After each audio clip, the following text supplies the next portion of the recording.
Шуңа борчыламда инде. Нервланам. Дусларым калмады. Шахси тормышым юк. Рәхмәт, аңлашыла. Минем фикеремчә, бу халәткә килүегезнең сәбәбен балачактан эзләргә кирәк. Шул вакытларда сезне нәрсәдер бик нык куркыткан, борчуга салган. Мәктәптә ниндидер язма эш, инша, сочинение, диктант.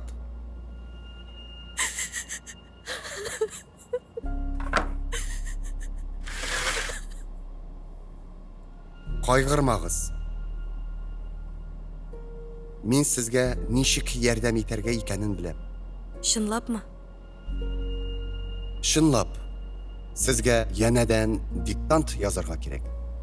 Ләкин бу юлы күңелле мөхиттә, борчуларсыз һәм онлайн. Онлайн татарча диктант 26 сентябрь сәгать 11-дә ТНВ Татарстан һәм ТНВ Планета каналларында туры эфир. Тулырак мәгълүмат diktant.tatar сайтында.